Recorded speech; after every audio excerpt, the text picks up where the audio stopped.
Hey, welcome back, Triathlon fans. Ryan here, setthepacetriathlon.com. Talking to you the Tuesday after the 2024 running of 70.3 Des Moines.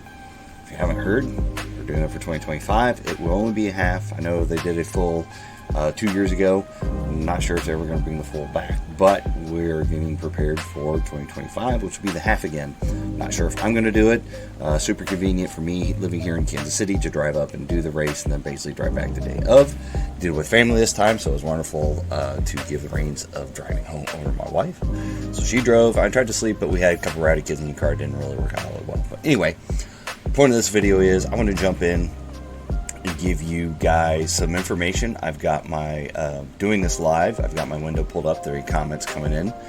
Feel free to put questions in there. Otherwise, I'll get back to you if I see any questions pop up after this recording. But if you're watching on YouTube, you can also ask questions in the comments there, or video on Facebook, wherever you're finding this information. If you've got more questions, feel free to ask at any time. So we're going to jump right into it. I'm going to mix in my experience. I've done the half in 21 when it was rain delayed for a couple hours. They did the swim. They cut the bike down to 30 miles, and then we did the run. Extremely warm that year. I think it was 85, 90 degrees or something like that when we were out there running around the lake. It was wretched. It was hot and humid and miserable. Then came back the next year and did the full. It was even more warm. I think it was like in upper 90s with the heat index. It was definitely not very favorable weather conditions. I knew that going into it, played a little bit smart.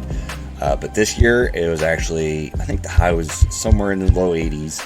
So it didn't get totally miserable, but it was getting a little bit warm. So if you didn't plan ahead, it might have been a little, might have cooked out there a little bit. We'll kind of go over that and kind of go over the scenarios and everything you kind of need to watch out for 2025. In 2024, or 23, I had a couple athletes do the race, and weather conditions were like perfect last year. So, it's kind of hit or miss. The average air temperature listed here on the website is 71 degrees. That might be a little stretching it a little bit low. It was wetsuit legal. I believe it was wetsuit legal in 23. It was wetsuit legal in 22 when it was the full, and then 21 it was wetsuit optional. It was like just barely above. It just been warm a couple days, so it was wetsuit optional. So I think 1 out of the 4 years they've done this race, it's been wetsuit optional. The rest of the time it's been wetsuit legal. So if you're looking for that early spring race, you're in the Midwest and you want wetsuit optional or wetsuit legal race, pretty good chances this will be wetsuit legal. But we'll kind of jump into that. So a little bit of background on me. This is the 16th 70.3 that I've done. I've done 13 full Ironman races, qualified for Legacy. This is my validating race for 2024. Not sure what else I have on the calendar as far as the 70.3. Definitely not doing a full Ironman this year. So this is my validation race. I live in Kansas City, 3.5 hour drive. It's a great opportunity to get out there. I've done the race. I've coached athletes to do the race. I have training plans. We'll go over that later for the race and everything. So I just wanted to kind of go over to talk about what you guys see on the site and what actually happens out there. And the big thing is, too, I also did a video on the athlete guide and all the information. So a couple things had changed since they did the race a couple of times in the past. So one thing that has changed is where they put transition. Before, see if we have don't really have it on this map over here, kind of on the left of Grays Lake, that is Waterworks Park. That's where transition used to be, but they moved it over, and I think that was a better move. It's just more convenient for parking, for access, and everything like that. Waterworks Park, they had you park here off Belcourt Drive, I believe.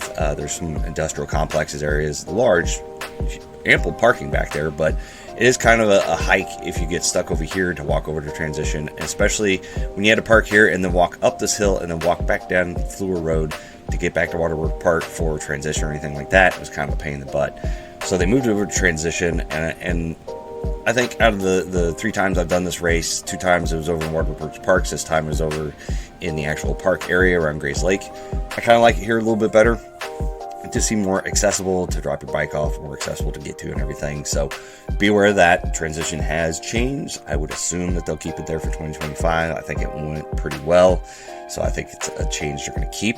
So with that change, they changed where the start of the race was. So in the morning, and I'll go over one thing that definitely has changed. We'll look at the run course to kind of give you a perspective on the finish line is still downtown. They did change the run course up a little bit, so you don't do a loop and go by and then have to do a loop by Grays Lake and then come back.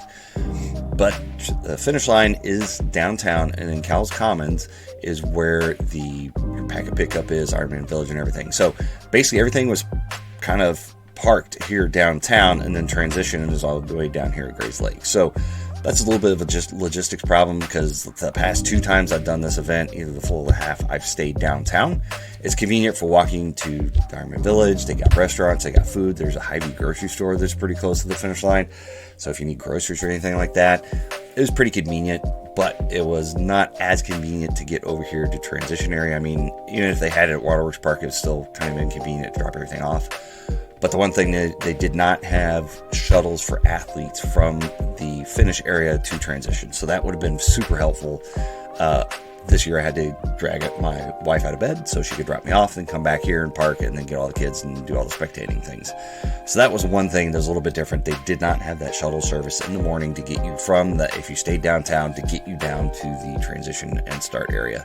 So just be aware of that. You're going to have to find a way to either get yourself there, or I think I saw a few Ubers riding around. So if you wanted to Uber or anything like that, might be an option. Otherwise, you're going to have to find a way to get there.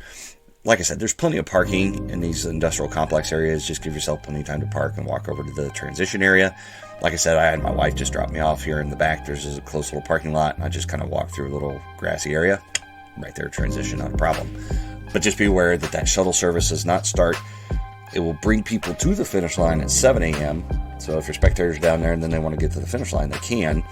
I got no updates on how that shuttle service went. But you were at the finish line as an athlete, there's a shuttle to bring you back to the finish line area, or back to transition area to get all your stuff. We ended up, my wife parked downtown, and we kind of had to drive all the way around over here. It took a little bit of time to get back to transition area to pick up all my stuff. Wasn't the end of the world, but just something logistics to think about when you're doing the race. So that's one thing I want to bring your attention to, is just the kind of the changes in the shuttle service and the different transition locations. Nothing huge and major, but it kind of changes things. So I will go through the swim course. So transition is on one side of Grays Lake. You get all set up and you walk over here.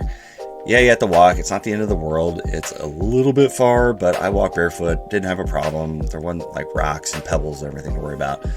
The one thing I will say is they did not open the porta potties in transition. There were some on the outside, but the lines were getting long, and early in the opening of transition, the lines packed up because they want to get you all to the start area. But unfortunately, they didn't, in my estimation, probably never have enough porta potties as a triathlete, but they did not have enough, in my opinion, because I went there and I stood in line for 25 minutes, which kind of delayed me getting the line to properly seat myself. So I was in a little bit slower seating time than usual. But they did not have enough porta potties to serve all the athletes there, all the spectators, all the everything. I know it's, as soon as that swim start is going, the only time you're ever going to run by here again is when you're at the tail end of the run, and there's no there's no aid station or nothing there.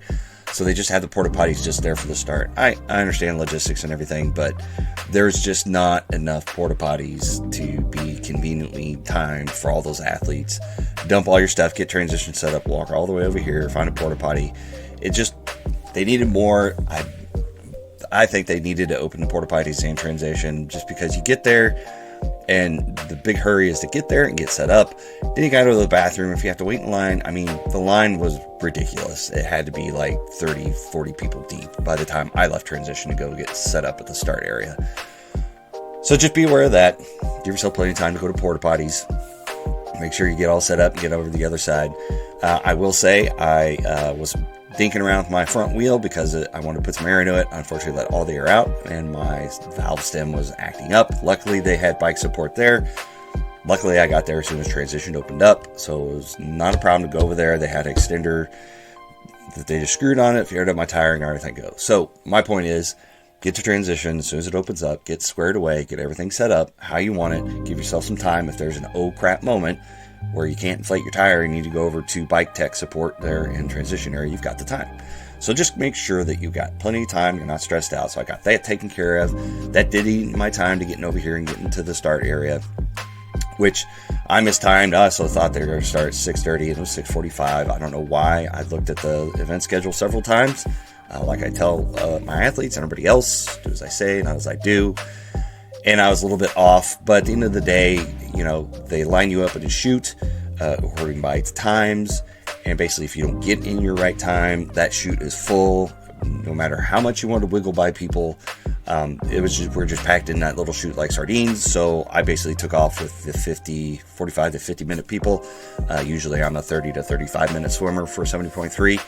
And I thought that would be a problem, but fortunately, I think people kind of got the memos over time. If you're a slower swimmer, swim to the right. Don't hug the buoy line, because that's where usually the fast swimmers go, and you get swum over. And that worked out well because I stayed on the buoy line, and it was pretty smooth sailing for the majority of the swim. So I think the slower or less fast, however you want to say it, swim split times did a proper swim execution on staying to the outside if you knew you were going to be slow, if you knew you're going to have to start backstroking within 100 yards, side stroking, whatever you need to do, breaststroke. You're away from the center line where the quicker swimmers are going to be wanting to hug the buoy line. So I definitely appreciate it as an athlete out there. People having that, wherewithal to be out in the proper place to do their swim, however they need to get it done. So with that, go with the technicalities of the swim. So you notice this is big S shape. Lots of turns. Make sure that you knew. If you didn't know the turn buoys were different colors, you might have been out there either trying to turn too early or too late. Turn buoys are all red. And over here, this little left-hand turn, suddenly the buoys, you're taking a left-hand turn here, and then the buoys are back on the right. So you got to be careful on this last turn that you're not trying to turn, go on the inside and then turn right or something like that to shore or something goofy. So always make sure you study the course maps, know where you're going to go. The one problem I will say is make sure that you bring tinted sunglasses or tinted goggles, mirror goggles, whatever you need, because going into the third turn, you're going straight into the sun. There's some trees over here, and I think if I would have seated myself properly, I probably wouldn't have had as much of an issue with the sun coming up over the trees, hitting right in the face as you're trying to swim through these buoys. So basically I had to turn and kind of trust the other swimmers that go in the right direction, and trust myself that I was going in the right direction, because I knew we were pretty close to this bridge, but we didn't want to get too close. So I just kept swimming kind of in a straight line, and I'll pull up actually my Garmin. So actually I did a pretty decent job. There's some times I kind of had to kind of dog paddle and look around for a buoy. I don't like doing that, but I had to because I wanted to stay on course. Nothing worse than getting way off course and having a bunch of zigzags swimming further than you actually need to. So overall, I think personally I did a good job. So you just got to be aware of the swim course. I mean, this buoy it looks like it's right on shore basically in this. It was not that close to shore, as you can see. Here's a turn. So just make sure you're aware what the course looks like. I would definitely bring mirrored tinted sunglasses, because at one point on the swim you'll be looking to the sun. If not here, or on this backside. This backside, we had enough shade from all the trees over here in the park area. It really wasn't as much of a problem, but bring shaded tinted goggles. You'll definitely need them on this course for this little section right here. And definitely know when you're turning on this third turn, you're taking a left and you're swimming through. There's a pile of little buoys on each side that you had to swim through. That was kind of the timing area to swim through to make sure that you're staying on course. And then the rest is pretty explanatory. You just follow the buoy line and straight in transition. The swim exit was pretty straightforward, just kind of going up on shore and running up. It really wasn't too difficult or anything like that. It was pretty straightforward other than the turns, and for the most part we're pretty spaced out, I think, with the time start and everything. So really, that's the only thing I would say is make sure you time your porta potties right. Stop right in the morning so you get in the right swim group, because once that chute fills up, you're not getting in, you're not going anywhere, you're not sneaking by people, so don't even think you're going to. Tons of people came in, I'm with the faster swim group. Ain't gonna happen. So make sure that you have some way of diffusing the sun in your face before you get to that third turn. I think that's going to be the key for you on the swim. Hitting your transition area, getting ready for the bike course. It's really straightforward. I mean, just get there and make sure you know where you're going in transition to get to the bike exit. There's volunteers everywhere. They're yelling at you where to go. They're pointing you in the right direction. So make sure that you're just have your heads up. You know where you're going. You get your transition done. You get everything you need. Hit the bike course. So I will say for the bike course, Personally, I don't think I spent enough time outdoors because this bike course, I think, was really lends itself well to being in the aero position for extended periods of time and having your power goal and hitting your power goals. I'm trying to pull up the bike map here. Let's see if this will do it. So you can see my information, but anyway, we'll see if it pulls up here in a minute. So everybody gets a little bit intimidated by this little loop-de-loop thing here going on. Don't. They have plenty of volunteers, they have plenty of cones, they have plenty of arrows. It is not that big of a problem. So just make sure that you're riding with your head up. It is a little bit congested. There's one little section where this little loop here, you're kind of going, taking your right-hand turn, and people are taking right-hand turns, left-hand turns, so it's kind of a busy intersection. But as long as you're not going crazy out there, you're not trying to win the race in the first 2 to 3 miles, it's not that big of a deal. It is kind of nice. If it is a little chilly, it's all in shade in this little area, but it stops the wind, so it really wasn't that bad. So just make sure that you're ready for that. It'll be a little chilly until you finally get out of here and start getting warmed up. But this little loop area is nothing to really to freak out about. It's really straightforward. Just make sure this little exit here, when you first come out of Grays Lake area, it's a little bit bumpy, a little bit rocky. There's lots of cracks in the road. There's lots of potholes. So just make sure that you're ready for that. Make sure everything is secured on a bike. So basically, I mean, like I said, going through this course, there's really no point. There's a few climbs, a few hills. Let's see if my the map pulls up. Here we go. You'll have to ignore my elevation profile because that is definitely messed up on my Garmin, but it should give you a feeling for it. But if it pull up, so maybe not. So, I mean, when you go down to it, there's only 2,300 feet of elevation gain on the profile map, and really that is not that extreme. There's a few sections where you had some good climbs and stuff like that, but it really was nothing too extreme. I felt like this was a fast course, so I think we got fortunate. There was not much of a wind going on in the morning. It picked up a little bit in the afternoon, but nothing really drastic and crazy. So I think that really helped out. This made, for me personally, for as much time as I was able to get outdoors. Unfortunately, it won't pull up the profile, so I think we're going to ditch that on the Garmin Connect. I think if you need to spend a little bit of time outdoors, being in the aero position for extended periods of time, being able to hold a power mark, and this will definitely get you ready for a race. I spent plenty of time indoors doing high intensity intervals, doing some power intervals and stuff like that. Definitely got my leg strength ready, but I think my body was not prepared for being in the aero position for 20-25 minutes at a time. There's some stretches on here, man, you can just put in the aero position. Even in the uphills, it really wasn't a drastic uphill because there was like no wind in the morning. So there's no super hard air resistance to overcome because you had wind in your face or anything like that.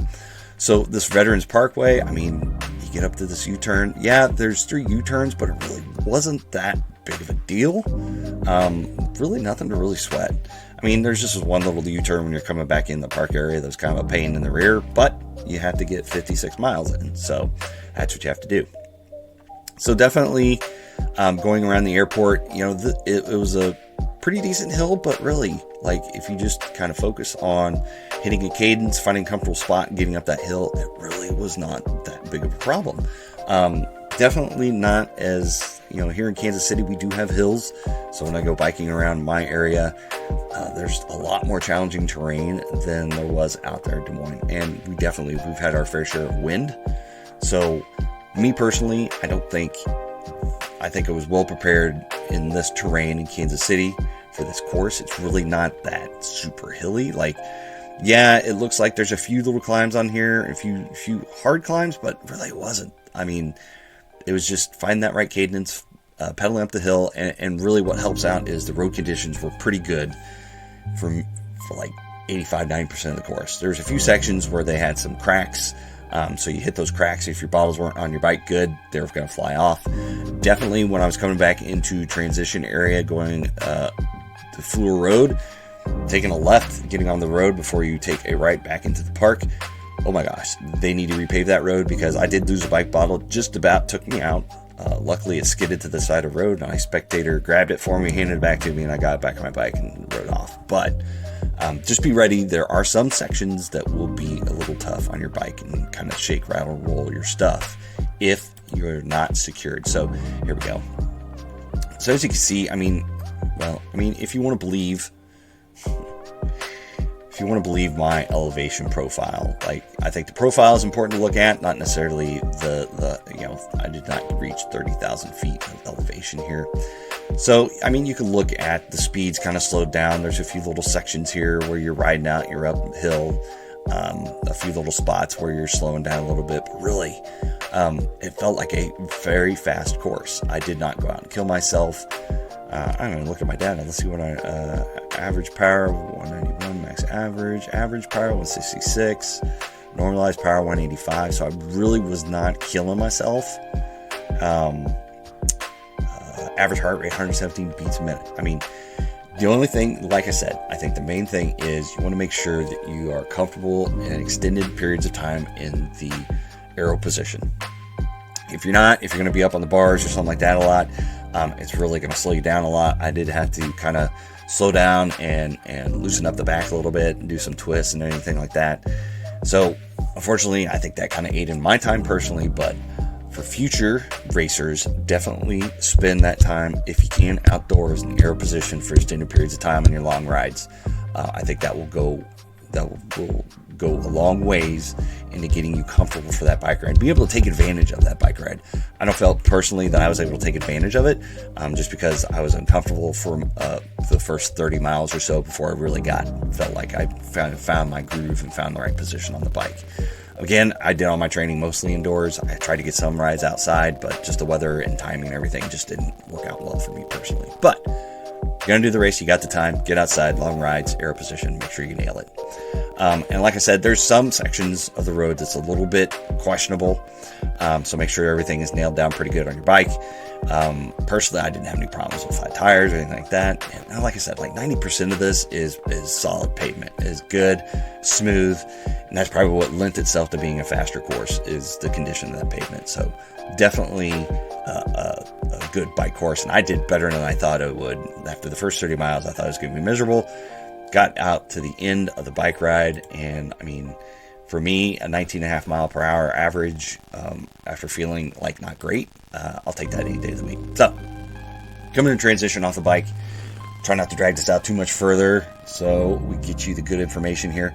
So the run course has changed. I don't recall, I haven't looked at the map for 23 if it was the same kind of course, but they used to have you run a loop around Grays Lake and then come back and then turn around at the finish line and then run another loop and then come back to the finish line, which is super demoralizing to come by and look down the street and see the finish line and you get to do another loop. Meanwhile, other faster people are turning to go to the finish line. Super demoralizing. So happy that they changed it to where the loops are just around the park area. I will say there's a few notes to take note of. So in the transition area, you're going to spend a lot of time running around transition area. It probably add another mile to the whole day. Just, that's the way it is. A lot of races are going to be like this, so don't get too bent out of shape out of the fact that you're probably going to spend a decent amount of time running around transition. It's just the way it is. It's just something you're going to have to accept. But it's a one transition race, so that makes it a little bit less complicated, more easy to maneuver.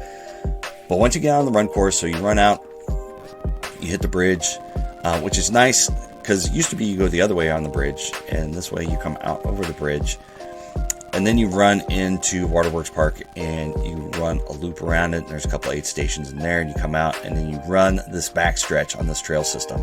So this back stretch, there's very little shade. There's a little bridge over here, and then right here you run into some trees or something like that. But if you're not prepared, like the park area is treed and shaded, so that's kind of a nice little respite, and you run through, and this is where all the spectators are. That was a good spot for hanging out for spectators for the future. You park back here, hang out with the spectators. When you see your person come out, do the final loop, that's your time to try to make a break for the finish line area. Again, if anybody had experience with the shuttle system, please leave a comment. Let me know how that went. My family did not utilize the shuttle system. We just parked downtown, because on Sunday you can park downtown for free anywhere. So that was kind of nice. And you can park down here in Bell Avenue for free at all this industrial complex. There's tons of parking down here, so that shouldn't have been a problem.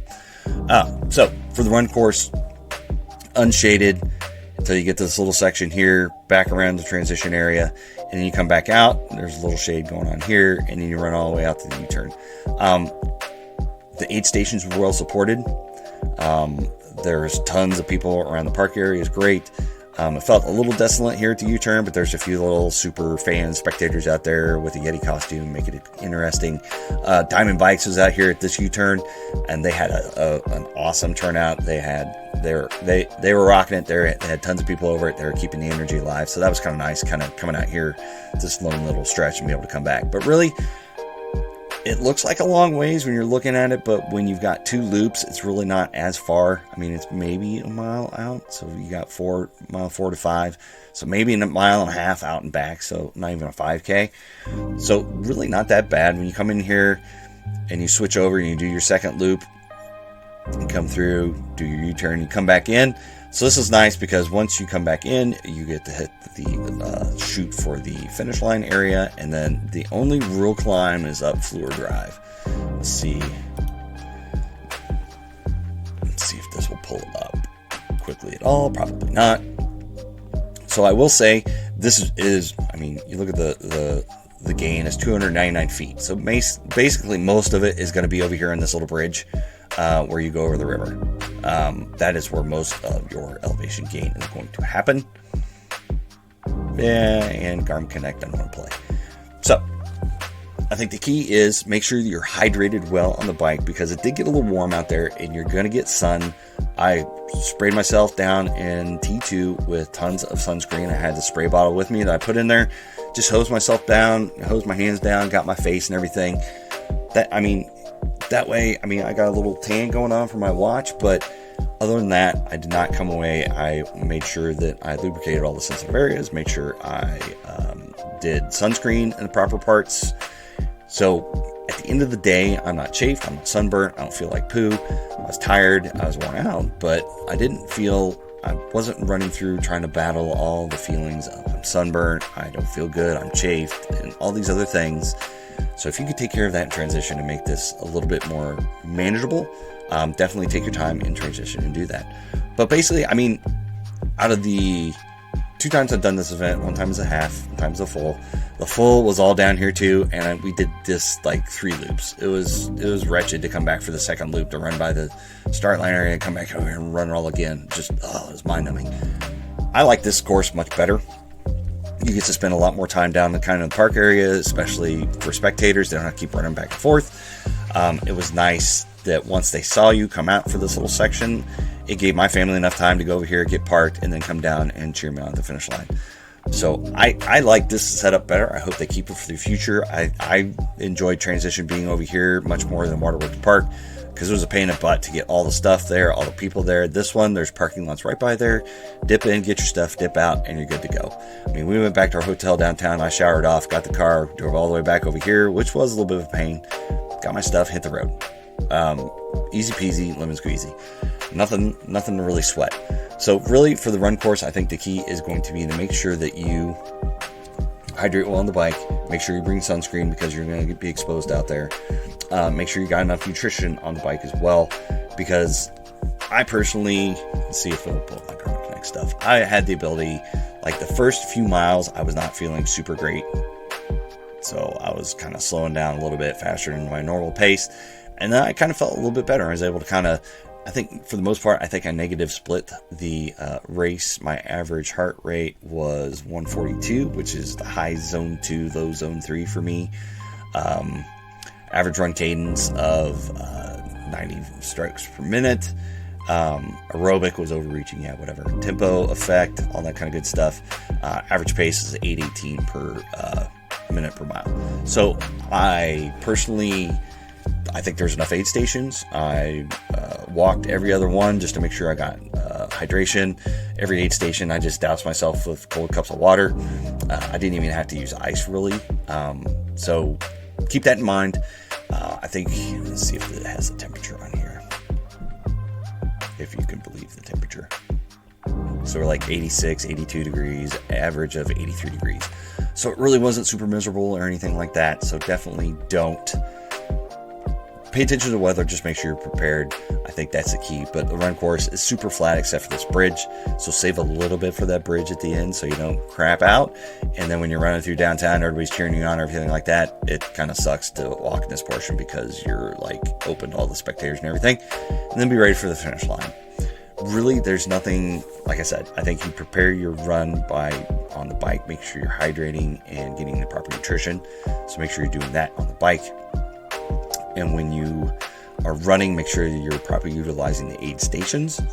And then make sure you're prepared for the exposure to the sun. I think is going to be the big keys. Other than that, there's no huge takeaways. Like I said, it's not a super technical course. There is a little bit of a climb getting into Waterworks Park, but it's not the end of the world.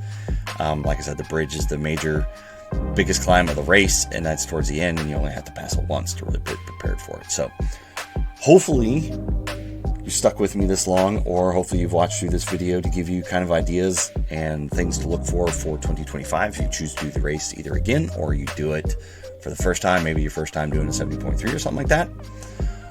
So if you have, or if you're going to sign up for 2025, I want to put in the comments right now a link to my hub that has all the training plans. So I've got a Training Peaks 70.3 for a beginner, intermediate, advanced training plan for 20 weeks.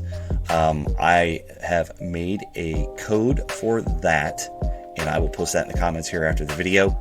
So make sure that you pay attention to that. I will also post this information in the YouTube comments. So I'll post the codes in there for the training plans. So that'll get you 25% off. That is good until June 30th of 2024. If you're watching this video later, if you try to do that code later and it doesn't work, I've set it to expire. But if you signed up for 2025, you're geared up, you want to do better, you can pick one of these plans that will hopefully get you to that finish line in a quicker capacity. And again, this hub has all the social media information I do for it. It's got the Facebook group I have for it, my YouTube video playlist for 70.3 Des Moines. It's got information on the full as well, because when they did the full, I had information on it because I did the race too. So make sure you check that out, get the plans, get set up, get ready for 2025. The race is coming back.